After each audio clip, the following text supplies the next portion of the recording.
Coucou, nous sommes jeudi 27 juin, c'est l'anniversaire de ma maman, joyeux anniversaire maman, je te fais de très gros bisous et vous pouvez souhaiter joyeux anniversaire à maman en commentaire si vous le souhaitez. Bah voilà, c'est tout, on va introduire ce vlog maintenant.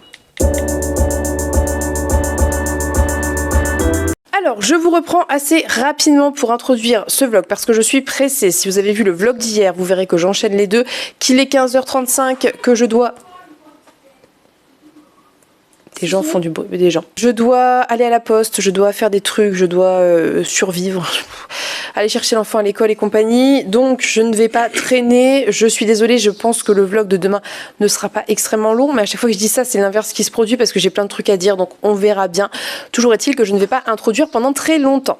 J'ai avancé... 2 lectures ce matin puisque j'ai avancé une quarantaine, cinquantaine de pages de l'Empire d'écume par rapport à hier et ce que je vous en disais, et ça s'installe plutôt pas mal. On voit les enjeux se dessiner, mais ça reste vraiment l'intro, hein. C'est-à-dire que 116 pages sur presque 600, c'est vraiment le début en sachant que c'est une trilogie.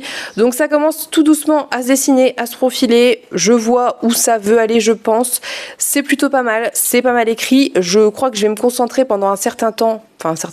Je vais essayer de pas mélanger ça avec Gods of Men parce que comme je vous disais hier, je mélange les deux histoires, je mélange les deux ambiances et ça n'a rien à voir. Donc c'est très, ça fait un peu de la dissonance cognitive, vous voyez. Donc je vais peut-être me concentrer un petit peu sur ça plutôt aujourd'hui et demain je ferai un petit coup de Gods of Men ou quelque chose comme ça. Toujours est-il que, en tout cas, c'est très chouette ce début, j'aime bien, j'accroche bien, j'aime bien le principe de magie, j'aime bien les personnages, je les trouve plutôt chouettes, pas forcément révolutionnaires, mais c'est pas non plus ce que je demande.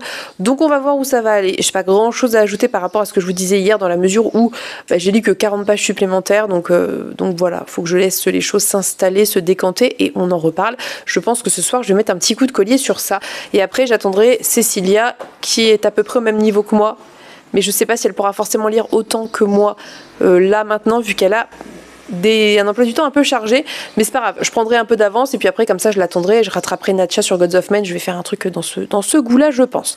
Voilà, donc plutôt bon début, ça me plaît pas mal. Autrement, j'ai avancé un peu aussi la lecture de Pierre d'Angle puisque j'ai lu quand même pas trop mal, hein. Je sais pas en nombre de pages parce que je suis sur liseuse et que c'est pas le bon nombre de pages, mais j'étais chapitre 6 et je suis à chapitre 13, donc ça représente pas non plus énorme, mais il se passe des choses. C'est-à-dire que là, pour celles et ceux qui auraient lu les tomes précédents, on avait découvert Emma qui avait, comment vous dire ça sans trop spoiler si vous l'avez pas du tout lu, et en même temps est-ce que ça spoil pas vraiment. On avait découvert Emma dans une situation particulière dans le tome 1 et pour échapper à cette situation, Thibaut avait choisi de l'emmener avec lui dans son royaume. Voilà, je vais pas en dire plus. Et là, on revient sur ça. Donc c'est plutôt intéressant, c'est quelque chose que j'attendais un petit peu parce que je pensais bien que ça allait avoir le passé d'Emma allait ressurgir d'une façon ou d'une autre. Je vous ai vu que le chapitre 13 était assez gore. Alors assez satisfaisant dans une certaine mesure, mais assez gore au demeurant. Mais c'était plutôt cool. J'ai beaucoup aimé. J'ai beaucoup aimé l'ensemble, hein, pas que le chapitre 13, et il y a tout qui est en train de se mettre en place tranquillement, c'est en train de partir en cacahuète, je ne peux pas trop vous en dire, mais c'est assez intéressant parce que finalement, là on va rentrer dans une partie qui ne spoile pas grand chose, plutôt dans les thématiques, c'est plutôt chouette parce que je trouve que l'autrice installe bien des choses qui pour nous sont normales, qu'on accepte, c'est-à-dire par exemple la loi des banquiers, de la banque du capitalisme, là on est en train d'installer ça dans une certaine mesure et elle le fait très bien, c'est-à-dire qu'elle décrypte avec des mots très simples notre société dans cette société de fantasy, et je pense que pour un public young adult c'est vraiment un parallèle hyper clair, hyper évident et en même temps très bien inséré avec ce ton ironique, cette espèce de sarcasme toujours qui existe dans la plume de cette autrice que moi j'adore. C'est tellement bien écrit, il y a des phrases qui sont limite de la poésie par les rimes, par la beauté de la versification, mais c'est pas des vers, mais la beauté du rythme quoi. C'est hyper réussi, c'est hyper bien écrit, c'est assez dur, c'est assez triste, mais je ne doute pas que ça va évoluer. Et évidemment c'est le dernier tome, donc on attend plein de choses par rapport à plein de choses qui ont été posées dans les tomes précédents, donc j'ai hâte de continuer. C'est une lecture qui me prend beaucoup d'espace mental, j'y pense quand je lis autre chose, j'y pense quand je fais autre chose, donc je pense que vraiment je vais essayer d'avancer ça aussi pas mal ce soir, donc je vais me partager entre l'Empire d'écume et Pierre d'Angle en gros. Et voilà, j'ai pas grand chose à en dire pour le moment, mais je vous en reparlerai avec grand plaisir demain. Sinon, en audio, vu que je faisais du rangement, je me suis dit que c'était l'occasion rêvée de prendre un audio, et de préférence un audio que j'avais dans ma bibliothèque, dans ma palle, et c'est ce que j'ai fait. J'ai donc attaqué La Cité des Marches de Robert Jackson Bennett. Je sais pas où j'en suis en termes de... Alors attendez, je vais essayer de voir à peu près ce que ça représente dans le bouquin, là où j'en suis. Sûrement pas grand chose, hein, parce qu'on sait que les audios, on a beau y passer des heures, ça représente pas... Ah ouais, mais il n'y a pas de chapitre en fait. Il n'y a pas de chapitrage, donc faudrait que... Je sais pas, faudrait que je cherche. Je ne sais pas où j'en suis. Je peux pas vous dire. Je sais pas, je regarderai, je vous dirai. Mais en gros, j'ai écouté, je pense, un peu plus d'une heure, de 1h30 ou quelque chose comme ça. Ça se met en place assez rapidement, puisque finalement, on est... Alors attendez, parce que les noms, c'est compliqué. Déjà, quand je les lis, c'est compliqué, mais alors quand je les entends, c'est encore pire. Donc, on est dans une cité qui autrefois était une cité des divines. Ah oui, c'est ça. Donc, qui s'appelle Boulikov, qui était une cité divine où il y avait pas mal de dieux et déesses. Et Boulikov est tombé. Ces dieux protecteurs ont été exterminés par un chef de guerre venu de Seypour. Donc, on est sur un royaume colonisé où la gouvernance, etc., est assurée par les colons, et évidemment les gens ne sont pas ravis. Donc là on est 70 ans plus tard et on nous dit que Boulikov n'est plus que l'ombre d'elle-même, donc ça c'est ce que j'ai vu. Reste toutefois visible ça et là certains vestiges des miracles qui l'ont façonné, notamment d'immenses escaliers brisés qui ne relient plus la terre aux cieux. Quand un célèbre historien est assassiné, donc ça c'est là où j'en suis, enfin là il a été assassiné, le ministère des Affaires étrangères envoie en territoire occupé une de ses meilleures espionnes, Chara Tivani. Donc là j'ai vu Chara, j'ai rencontré Chara. Se présentant comme une humble diplomate, la jeune femme découvre l'étrange cité des Marches et commence son enquête. Mais sa tâche s'avère très vite compliquée et dangereuse car elle touche à un domaine des plus sensibles, le passé du vin du continent. Un passé proscrit que nul n'a le droit d'évoquer. Ouais, c'est vraiment ça. Là c'est là où j'en suis en gros. Je suis désolée si vous entendez les voitures, les fenêtres sont ouvertes mais il fait trop chaud. On est vraiment sur ça en fait, sur ce royaume qui a été colonisé, où on a proscrit les dieux, les croyances et même les histoires en fait, tout ce qui a rapport au passé de cet ancien royaume de Boulikov. Et c'est sur ça que ça s'ouvre sur un procès puisqu'un joaillier, je crois, ou je ne sais plus, bref, un artisan est accusé d'avoir reproduit une des divinités, le symbole d'une divinité, et c'est absolument interdit. Et très rapidement, on va apprendre que ce fameux professeur a été assassiné et on va avoir Chara qui va débarquer. Chara qui était une des disciples de ce professeur qu'il admirait beaucoup et qui a décidé qu'elle allait enquêter sur ce qui se passe là-bas. Évidemment, c'est une jeune femme, elle n'est pas prise au sérieux, mais elle n'est pas là pour blaguer et on le sent direct, d'autant qu'elle est accompagnée de quelqu'un qu'elle appelle être son secrétaire, qui n'est pas là pour blaguer non plus. Et donc là, je suis dans les prémices de cette enquête et en même temps un petit peu l'arrière de l'histoire. Ça veut dire qu'elle rendait compte à sa tante, je crois, qui est ministre de quelque chose. Et on est en fait dans cet endroit à Boulikov avec Chara qui essaie d'enquêter, qui essaie de s'imposer, qui triche un petit peu pour pouvoir accéder au corps de son mentor, pouvoir accéder à ses appartements, etc. Et en même temps, cette politique en arrière-fond. Donc voilà, c'est vraiment le début. C'est hyper bien écrit, c'est hyper fluide. J'adore cette lectrice, vraiment j'aime beaucoup. Je trouve qu'elle gère extrêmement bien pour moi les différentes voix. Je sais plus dans quoi je l'avais entendu d'autres, mais j'avais adoré et là vraiment ça fonctionne très bien pour moi. Donc je suis très contente et je vais continuer l'écoute en rangeant, etc. C'est un beau bébé, hein. Enfin, en même temps je vous dis ça, mais il fait 550 pages et c'est pas si petit, donc je pense que il y a quand même 18 heures d'écoute. Alors j'écoute en 1.2 pour pas que ça aille trop vite parce que c'est pas facile et il y a beaucoup de noms assez compliqués, mais aller un petit peu plus vite que la vitesse normale sans non plus trop déformer la voix de la lectrice que j'aime beaucoup. Donc 1.2 ça fonctionne plutôt pas mal pour ça et voilà. Donc je vous tiendrai au courant de cette lecture. Je l'avais reçu en service de presse mais je l'ai pris en audio parce que vraiment j'ai pas le temps et j'ai envie de le lire et voilà quoi, j'ai pas envie de le faire traîner plus déjà que je l'ai depuis début mars je crois, ou début février, enfin c'est un peu abusé là, faut que je le lise et j'ai envie de le lire de toute façon, c'est même pas que je me force, c'est que j'ai envie, mais c'est juste que j'ai trop de trucs en cours et je me dis que vraiment mettre à profit le temps où je fais du rangement pour écouter, ça peut être plutôt pas mal. Voilà, donc c'est ce sur quoi je suis aujourd'hui. Là je vais vous laisser puisque je dois absolument aller me préparer parce que je dois absolument aller en ville, j'ai pas le courage, hein, je vous cache pas, mais il faut, donc c'est ce qu'on va aller faire et voilà. Donc je vais vous laisser pour cette intro.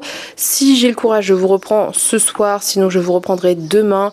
Je vous dirai ce que j'ai lu. Je suis désolée de ne pas faire de plan. Je suis désolée de vous prendre de manière assez binaire. Je sais pas trop comment dire. Mais voilà, de pas faire d'update plus régulier. Mais vraiment, c'est un peu compliqué. Je fais au mieux. En tout cas, au moins, je vous parle de lecture. Et c'est déjà pas trop mal. Donc je vous laisse pour aujourd'hui. Je vous fais des bisous. On se dit à plus tard. Recoucou, on se retrouve, c'est le soir, vous le voyez à mon habit de lumière, ça faisait longtemps que je vous avais pas fait un plan dans cet état de fatigue avancée à minuit et demi. Non pas que j'assume pas ou quoi, hein, c'est juste qu'en général j'ai trop la flemme. Et là, j'ai pas trop la flemme. Donc je le fais, comme ça ce sera clôturé et demain j'aurai moins la pression.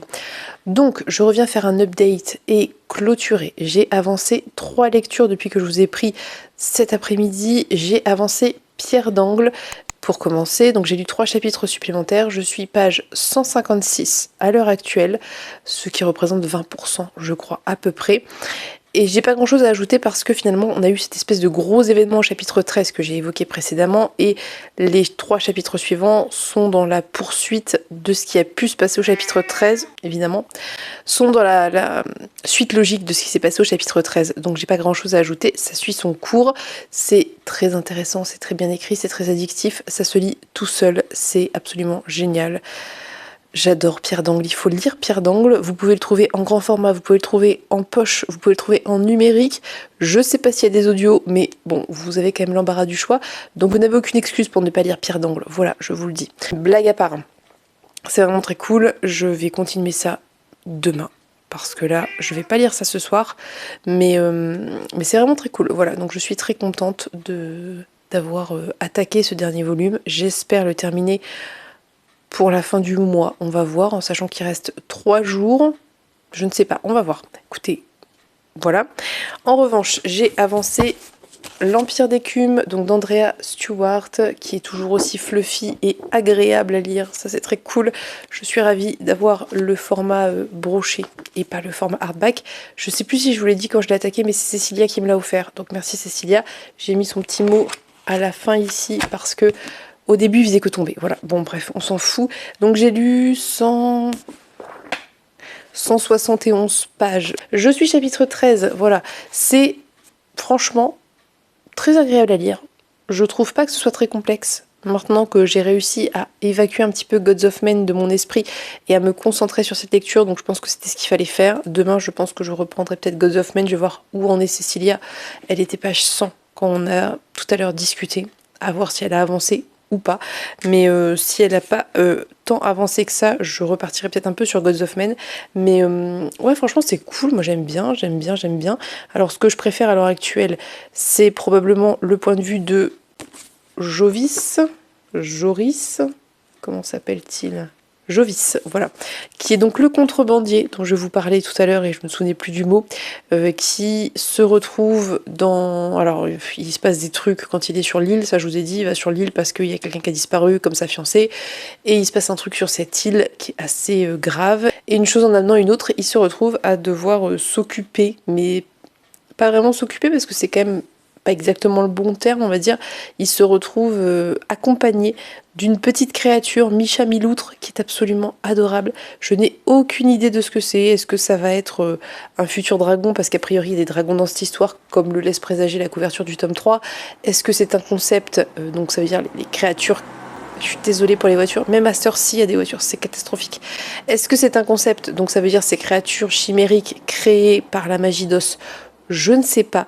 A priori, ça sera plutôt, je pense, un espèce de dragon, un dragon d'eau. Mais en tout cas, c'est sûrement le point de vue que je préfère pour le moment, dans la mesure où bah, c'est plutôt intéressant. Et puis, on voit un peu du pays. C'est plutôt sympa. Ça permet d'explorer un petit peu la carte. Voilà. Après, le point de vue de Lynn, donc la fille de l'empereur, est chouette aussi. Je vois bien ce qu'elle essaye de faire. Là, elle essaie de retrouver ses souvenirs et de comprendre un petit peu la magie d'os à laquelle son père ne l'a pas initiée. Et on a un troisième point de vue, donc celui de Ranami, je crois, qui a priori est une fille lambda, c'est-à-dire pas une princesse, voilà, qui est sur une île et voilà, je sais pas très bien quoi vous en dire parce que pour le moment je vois pas très bien où ça va de ce côté-là, mais c'est plutôt intéressant et en plus de ça, on a du coup une relation saphique entre Ranami et Falou, je crois, qui est plutôt chouette. Voilà. Donc je pense que ça va un petit peu peut-être aborder le rapport à l'Empire et à la pauvreté, etc. Je ne sais pas trop. J'imagine bien que cette histoire de magie d'os pue du cul, hein, que clairement, voilà, déjà de base, extraire de force aux enfants un bout d'os derrière l'oreille, c'est pas très voilà, c'est pas très sympa. Donc voilà, on va voir. Je ne sais pas, écoutez, je suis encore plus ou moins au début, mais franchement, ça se lit bien, c'est cool, c'est assez fluide. Je pense que si j'avais pas voulu, enfin, si ça avait pas été une LC, j'aurais un peu plus enchaîné. Alors, j'aurais pas avancé non plus 200 pages de plus, mais j'aurais un petit peu plus enchaîné, mais je veux attendre Cécilia quand même parce que c'est un petit peu, c'est mieux, c'est plus sympa quand on fait une LC, et puis je suis pas non plus spécialement pressée, c'est pas comme si j'avais pas 1500 autres trucs à lire, donc je me suis arrêtée à ce chapitre en me disant qu'on verrait bien où elle en était, et je lui demanderai ça demain, je pense. Mais c'est un début prometteur. Du coup, j'ai continué l'écoute de La Cité des Marches de Robert Jackson Bennett. J'ai retrouvé où j'en étais. Je sais plus si je vous en ai parlé ce matin ou quoi, mais je suis ici. Donc j'ai lu ça. Je suis page 86. Il n'y a pas de chapitre, enfin il n'y a pas de chapitre chapitré. Vous voyez ce que je veux dire? Donc c'est un peu difficile de s'y retrouver, mais j'ai réussi à retrouver. Donc c'est plutôt cool. C'est vraiment hyper bien écrit. J'aime beaucoup la plume.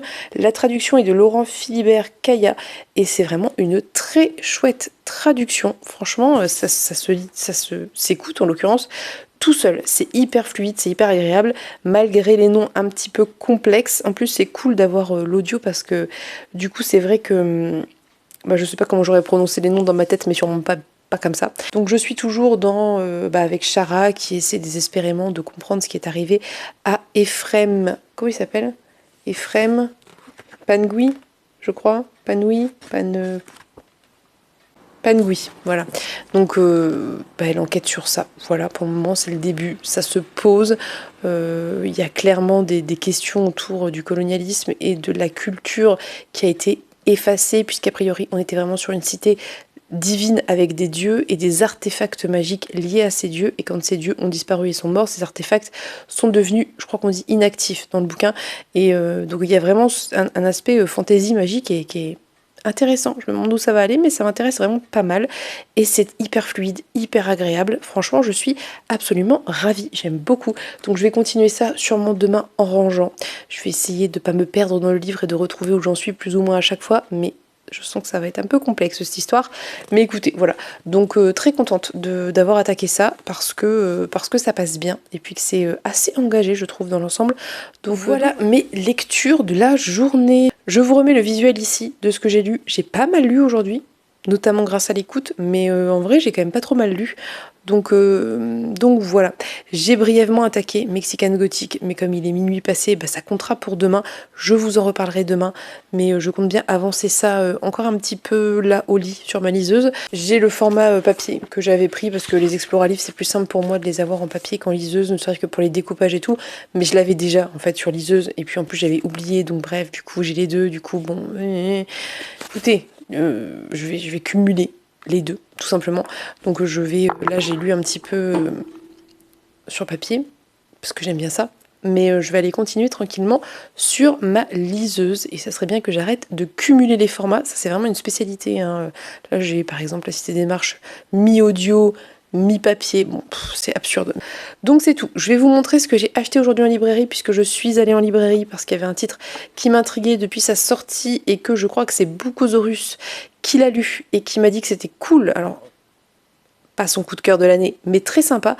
Et comme c'est une autrice francophone, j'avais très envie de tenter. Voilà. Donc je vous montre ça. C'est Elle et le feu d'Alice Doublier. C'est Young Adult a priori. Donc on suit 3 personnages, Sibylle, Ephia et Alia. Je me souviens plus, honnêtement, je me rappelle absolument plus de quoi ça parle. Est-ce que je l'ai su un jour? Peut-être pas, je ne sais pas. Dans un monde qui vénère le feu, autant qu'il le craint, la traque des êtres maudits par les flammes a ramené la paix au sein des royaumes unifiés. Quand le prince arrive en âge de se marier, les nobles y voient l'occasion de placer leur héritière sur le trône suprême. Alia n'a qu'un objectif, ne pas être choisie, car elle cache un périlleux secret. Elle peut propager le feu et être découverte, signerait son arrêt de mort. Ephia, au contraire, meurt d'envie d'être remarquée. Cet événement est peut-être sa seule chance d'échapper à l'emprise de ses parents. Sibylle, héritière d'un royaume fragile, a quant à elle besoin d'alliés, si elle veut espérer demeurer libre. Entre complot et manigance, la rencontre de ces 3 jeunes femmes fait vaciller leur destin tout tracé. Et quand l'amour s'en mêle, c'est le continent entier qui risque de s'embraser. Alors je vous cache pas que j'ai espoir que ça soit pas une compétition nulle entre femmes, mais vu que Boukosaurus a aimé, je suis assez confiante. Je tiens à valoriser le travail des autrices francophones, donc parfois je craque.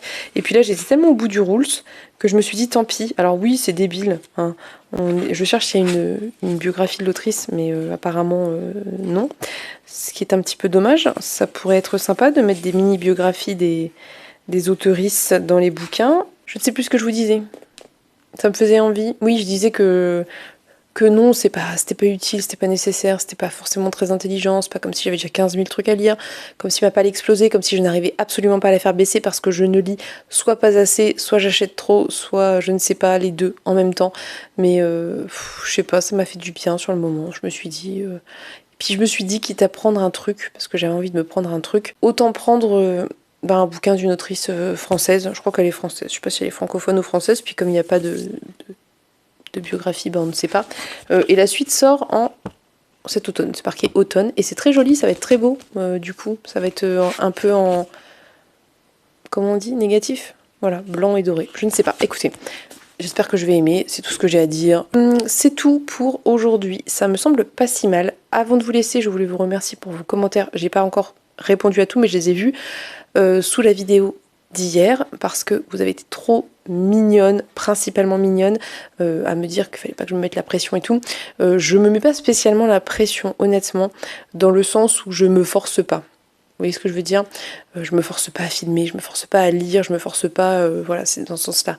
Après, je me mets la pression dans le sens où je veux faire des choses et je tiens à les faire, donc évidemment, je pourrais en faire moins et ça serait moins fatigant, mais c'est pas une pression genre où je m'oblige et je me contrains, quoi. Ça me fait plaisir, j'avais envie de faire ces lectures communes, j'ai envie de lire, j'ai envie de filmer, j'ai envie de partager des trucs avec vous. J'ai aussi envie d'en profiter tant que j'ai encore le temps, même si on est d'accord qu'en ce moment, le temps est assez relatif, mais on va dire que j'ai encore le temps par rapport à la rentrée scolaire où je ne sais pas du tout ce que ça va donner. Donc j'en profite aussi, j'ai plein de projets, j'ai envie de faire plein de trucs, donc j'essaie d'en faire le plus possible tant que je peux. Et puis quand je serai posée mi-juillet, que tout sera déménagé et tout, et qu'on sera chez ma mère pour l'été, j'essaierai de mettre en place les autres choses que j'ai envie de mettre en place. Mais voilà, vous voyez là, je pourrais le faire, je pourrais forcer le faire, mais je me rends bien compte qu'à un moment, ça n'est pas possible et qu'il faut que je dorme aussi parfois, hein, voilà. Donc voilà. Merci beaucoup pour vos messages, c'était très très gentil, c'était très mignon, ça m'a beaucoup touchée. Vous êtes absolument adorables, toujours, hein, mais voilà.